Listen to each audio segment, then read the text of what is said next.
Hello മക്കളെ, അപ്പോൾ നമ്മൾ പഠിച്ചിട്ടുണ്ട് 15 സ്ക്വയർ എന്ന് പറഞ്ഞാൽ 10 + 5 ദ ഹോൾ സ്ക്വയർ എന്ന് എഴുതാൻ പറ്റും എന്നല്ലേ.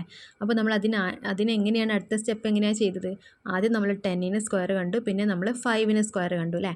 ഇത് നമ്മൾ രണ്ടും അടുത്ത് എഴുതിയാലും അതുപോലെ ഇങ്ങനെ എഴുതിയാലും ഒക്കെ സെയിം തന്നെയാണ് കേട്ടോ ആൻസർ വരുന്നത്. അപ്പോൾ അതിലൊന്നും നിങ്ങൾ ശ്രദ്ധിക്കേണ്ട. ഇനിയിപ്പോൾ നിങ്ങൾ ഇങ്ങനെ തന്നെയാണ് ചെയ്യുന്നതെന്നുണ്ടെങ്കിൽ ഇതായിരിക്കും ബെറ്റർ.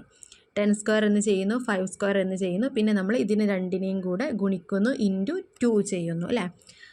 അതുപോലെ നമ്മളിപ്പോൾ ഈ 10നും 5നും പകരം എയും ബിയും ആണെങ്കിൽ എങ്ങനെയാണ് ചെയ്യേണ്ടത് ഒന്ന് ശ്രദ്ധിക്കണേ. ഇതൊരു ഫോർമുലയാണ് കേട്ടോ. A plus B the whole square, അതായത് എ എന്ന് പറയുന്നത് ഒരു നമ്പറാണ്, ബി എന്ന് പറയുന്നത് വേറൊരു നമ്പറാണ് അല്ലേ, വേറൊരു സംഖ്യയാണ്. അപ്പോൾ ഇങ്ങനെ വരുന്ന സമയത്ത് നമ്മൾ ആദ്യം എന്താ ചെയ്തത്? എ എന്ന് പറയുന്നത് 10 എന്ന് പറയുമ്പോൾ എ ആയിട്ട് കൊടുക്കുക, ബി എന്ന് പറയുമ്പോൾ നമ്മൾ 5 ആയിട്ട് കൊടുക്കുക കേട്ടോ. അപ്പോൾ ആദ്യം നമ്മൾ എന്ത് ചെയ്യും? എ സ്ക്വയർ എന്ന് എഴുതും ആണല്ലോ, പ്ലസ് എ സ്ക്വയർ പ്ലസ്, നിങ്ങൾക്ക് വേണമെങ്കിൽ ഇവിടെ തന്നെ ബി സ്ക്വയർ എന്ന് എഴുതാം. അതല്ലെങ്കിൽ നിങ്ങൾക്ക് എന്ത് ചെയ്യാം? എ സ്ക്വയർ പ്ലസ് എന്ന് എഴുതിയിട്ട് ബാക്കി ഞാനിപ്പോൾ ഇതേ മെത്തേഡിൽ ചെയ്യാം കേട്ടോ.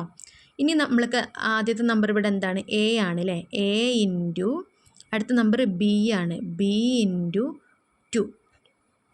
മനസ്സിലായല്ലോ? അതായത് a plus B the whole square എന്ന് പറയുന്നത് എന്താണെന്നറിയോ? A plus B the whole square is equal to a square plus 2 into a into b. ഇതിന് നമ്മൾക്ക് അങ്ങനെ എഴുതാം കേട്ടോ, എ ബി 2 എന്നും. ഇനി അഥവാ നിങ്ങൾക്ക് എ ബി 2 എന്ന് എഴുതുമ്പോഴാണ് കംഫർട്ടബിൾ എന്നുണ്ടെങ്കിൽ അങ്ങനെ എഴുതാം. 2ab plus B square. ഇതാണ് A plus B the whole square എന്ന് പറഞ്ഞാൽ. അതായത് രണ്ട് നമ്പർ തന്നാൽ നമ്മൾക്ക് ഇതുപോലെ രണ്ട് നമ്പർ സ്ക്വയർ കാണാൻ വേണ്ടി തന്നാൽ നമ്മൾ എങ്ങനെ ചെയ്യണം? അതായത് എ പ്ലസ് ബി എന്ന മെത്തേഡിൽ ഇപ്പോൾ 5 + 2, 3 + 6 ഇങ്ങനെ എന്തെങ്കിലും രണ്ട് നമ്പേഴ്സ് തമ്മിൽ ആഡ് ചെയ്യാൻ, എന്നിട്ട് അതിൻ്റെ സ്ക്വയർ കാണാനും തന്നാൽ നമ്മൾ എന്ത് ചെയ്യണം? ആദ്യം അതിലെ ഫസ്റ്റ് നമ്പറിൻ്റെ സ്ക്വയർ കാണണം, പിന്നീട് നമ്മൾ രണ്ടാമത്തെ നമ്പറിൻ്റെ സ്ക്വയർ കാണണം, പിന്നെ നമ്മൾ എന്ത് ചെയ്യണം? ആ രണ്ട് നമ്പറും കൂടെ ഗുണിച്ചിട്ട് അതിനെ 2 കൊണ്ട് ഗുണിക്കണം. ഓക്കെ, അപ്പോൾ a plus B the whole square എന്ന് പറഞ്ഞാൽ a square plus 2ab plus B square. അത് മറക്കൂലല്ലോ. ഇതാണ് നമ്മുടെ ഫോർമുല കേട്ടോ. അപ്പോൾ നമ്മൾ സ്ക്വയർ കാണാൻ വേണ്ടിയിട്ട് നമ്മൾ യൂസ് ചെയ്യുന്ന ഫോർമുല മെത്തേഡ് എന്നാണ് ഇതിന് പറയുന്നത്. എന്താണ്? Formula method. ഓക്കെ, അപ്പോൾ ആ മെത്തേഡിലാണ് നമ്മൾ ഇത്രയും കാര്യങ്ങളൊക്കെ ഇവിടെ ചെയ്തിട്ടുള്ളത് കേട്ടോ.